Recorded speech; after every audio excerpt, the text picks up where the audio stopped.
The other day, I was listening to a Dateline podcast. I don't consider myself a true crime fan per se, but I've been an occasional Dateline watcher for as long as the show has existed. I remember when it was a news magazine that featured stories on a variety of subjects before it adopted its all crime all the time format. I still sometimes sit down and watch an episode on TV, but more often lately, I take the show in podcast form. I listen to it when I'm on a walk or while I'm editing video and I'm at a point where I don't need to be listening to what I'm working on. The episode I listened to recently was about a husband who killed his wife. All episodes of Dateline are about husbands that kill their wives. I'm convinced that the odd shows where the solution to the crime turns out to be something else are not actually Datelines, but errant episodes of some other show I'm not familiar with, which was accidentally aired in Dateline's time slot or added to its podcast feed. There must be this whole other show, hosted by the same correspondents from Dateline, where they talk about crimes other than men murdering the women they married, and I just don't get to see most of it. Anyway, one of the clues that led to the cops nailing this particular husband for the unlawful killing of his specific wife was discovered during a search of the husband's computer. In his internet history, detectives discovered a series of Google searches for things like how to make a murder look like an accident, or how to poison someone and not get caught. The kind of things I'm sure we've all searched for when we're bored, right? This guy visited a website with tips on how to make a murder look like an accident. I think it even had a title like How to Get Away with Murder or something. I wonder how many fans of that show where Viola Davis plays a crime-solving and occasional crime-committing law professor found that website by accident. Now that it's in their search history, they will, ironically, never be able to get away with murder. If they do a murder. I'm not saying everyone who watched that show is going to do a murder. Most won't have the guts. Something occurred to me as I was listening to this Dateline episode, and as it became apparent how important this killer's search history and interest in that how to get away with murder unrelated to the show website would be in apprehending him. The creators of those kinds of websites, they're the real heroes. They're some of the real heroes. It's not only them, like firefighters and doctors and public school teachers and anti-fascists can still be heroes. I'm just adding people who make websites about how to get away with murder having nothing to do with that legal thriller television series which co-starred Paris from Gilmore Girls to that level. I'm saying they're the same. I don't want there to be any confusion. Maybe that's controversial. I don't know. I realize these sorts of websites are looked down upon by most of us who occupy the more respectable regions of the internet, we YouTubers and podcasters and patrons and viewers of same. We regard websites that offer information on how to get rid of corpses or how to obscure causes of death as clickbait garbage little better than AI slop. Some of these websites probably are AI slop, now that I think about it. I say probably because I don't know. I've never actually visited one of these websites I'm talking about. I'm not trying to get arrested. I'm probably on a watch list as it is for publicly not weeping over Charlie Kirk getting crossed off. We look at such websites and we shake our heads piously and we say, what possible purpose can they serve? What legitimate use can they have? Do they exist for any reason other than to inspire the worst among us to commit the darkest deeds of which a human being is capable? But that's why they're so heroic. Don't you see? They don't serve a purpose. They don't have a legitimate use except to draw in the worst among us, the ones who are contemplating or have already committed those darkest of deeds, and mark them as what they are. If you're a garden variety, non-violent scumbag, or an emotionally well-adjusted, upstanding citizen with a healthy intellectual curiosity about how one might go about successfully evading the authorities after snuffing out a fellow human being, hypothetically, then you can visit these kinds of websites and have nothing to fear from the honest and scrupulous criminal investigator. But if you slipped a lethal dose of antifreeze into your wife's tea, and the cops are already looking at you as a suspect, and they open your history tab, and there, among the fantasy sports blogs and stepsister-centric pornography, they see a website called How to Poison Your Wife with the Key Ingredient of Engine Coolant so that the pigs will never find out, you're pretty well fucked. Henry Fonda in his prime, wearing the whitest suit you've ever seen, couldn't talk a jury out of convicting you. Websites such as those are like To Catch a Predator. Hey, there's another Dateline connection. Only, I think they're better than To Catch a Predator, because the gimmick behind To Catch a Predator was that they were actively trying to lure people in. A better title, well, I don't know about better, a more accurate title for it would have been Fishing for Predators, because that's what Chris Hansen and those cops he was working with were doing. But these how to get away with murder websites that share a title and nothing else in common with the television series that originally aired on the ABC network for 6 seasons from 2014 to 2020 aren't fishing for anybody. They're just there as a resource. They are traps, but they aren't intended as traps by the people who create them. At least, I don't think they're intended as traps.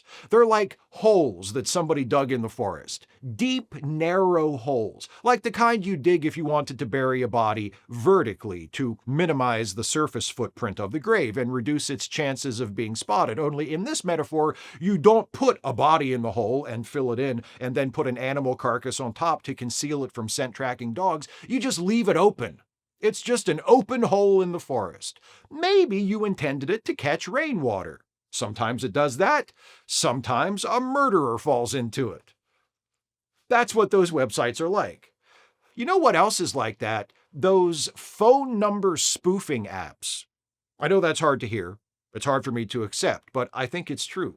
Not as true, or not true as often, as what I've been saying about the murder advice websites, but still true to a degree.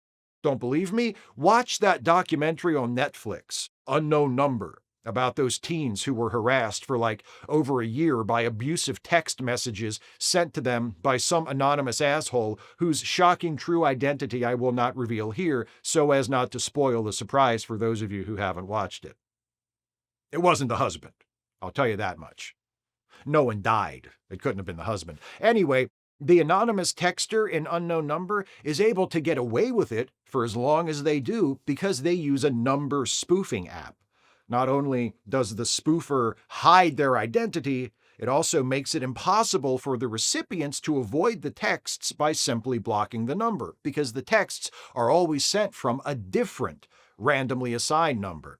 However, that spoofer is also ultimately the anonymous texter's downfall, because an FBI agent gets in touch with the company that makes the spoofing app and acquires a list of all the fake numbers used to send the abusive texts and the legitimate numbers that were using the app at those times. Or something like that. I think it's actually a little more complicated than how I'm describing it, but that's the basic idea. So yeah, the spoofer allows the perpetrator to perpetrate, which is bad, but it also leads the investigators right to the perpetrator's place. Meant as a trap for criminals? No, but it is one. And you know what else? As much as a lot of us hate the forced transparency imposed on us by the internet, the way we're constantly being tracked and watched and recorded, it does have the benefit of making crimes a lot harder to get away with. I consider that a benefit. A criminal wouldn't think so, I suppose, which I guess proves I'm not a criminal. Checkmate, Mr. Police. Back in the old days, before the internet was so ubiquitous, there were just as many murdering husbands as there are now, but they were harder to find because they weren't doing their how do I do my crimes and get away with it by making the crimes look like not crimes research online where people could follow their tracks. Now, there's nowhere for the freaks to hide. Nowhere for the freaks to hide anonymously. Depending on their political ideologies, some of them can take refuge in the Trump administration, but we all know they're in there. And we know what they're doing. Poking Trump with a stick to see if he moves. They're like a family gathered around an old declining dog. If that dog was also a fascist, which obviously no dog would actually be. I don't think even Hitler's dog was an outright fascist. Don't get me wrong. He was definitely complicit, but I have my doubts about his level of sincere commitment to the project. There are no bad dogs, only badly trained dogs. Maybe some of us non-killers should visit these online murder manuals. Just so they don't acquire the reputation of only being there for the benefit of actual murderers and get taken down. Because if that happens, the ham squad won't be able to use them to catch any more bad guys. I think we should check out these websites and conduct these How to Get Away with Murder. No, I'm not talking about the Emmy-winning television series produced by the creator of Grey's Anatomy and Scandal Google searches. Not all the time, just maybe once every few years. Don't be a creep about it, but do it often enough so that anyone who might be watching can see that there's an audience for this kind of stuff beyond husbands actively plotting to end their marriage in such a way as to avoid owing legal fees and alimony.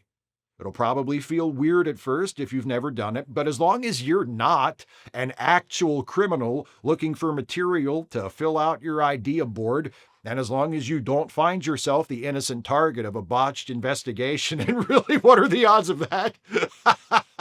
You'll be fine. A little morbid curiosity about the darker side of life is healthy, I think. It's good to check under the bed every once in a while. It's good to gain some insight, however fleeting and facile, into the grim and grotesque goings-on in the world, to take a glimpse inside the deviously chaotic minds and black, pitiless hearts of our fellow humans. When I was a teenager, I watched Faces of Death and Traces of Death, and look at me, I turned out fine. I guess the only question I have left to ponder on this subject is, do these website creators deserve credit for anything?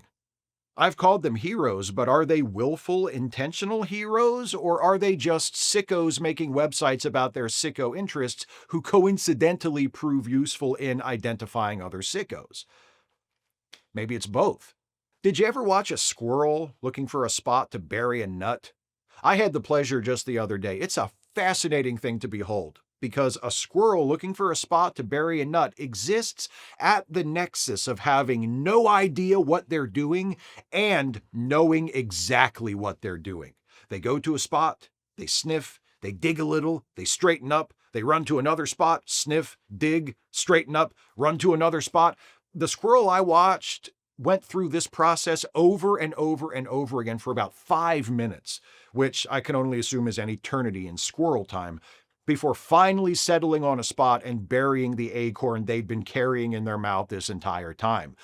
The squirrel didn't know what they wanted and knew precisely what they wanted simultaneously. It seems like those two lines could never possibly intersect, but they do. For squirrels and for us human beings. There are times when we stand on that intersection of certainty and indecision. How can we be both at once? It doesn't make sense according to our everyday rules of logic, but it happens. Maybe there's a kind of cognitive quantum mechanics that explains it. And maybe that theory also definitively settles the question of the heroism or lack thereof of the creators of websites dedicated to explaining how to get away with murder, in the sense of providing instructions to soon-to-be killer husbands who want to avoid being featured on Dateline, and not in the sense of clarifying confusing plot points from the series which once aired as part of a Thursday night primetime block of Shondaland shows, and in addition to its excellent regular cast, also boasted recurring and guest appearances from the likes of Cicely Tyson, Lynn Whitfield, Jimmy Smits, and the ever-boyish Tom Everett Scott, among many, many others. Or maybe not. I don't know. Decades of watching Dateline has only taught me two things for sure. Don't dump the body in the water, because you never know when the lake will give up its secrets.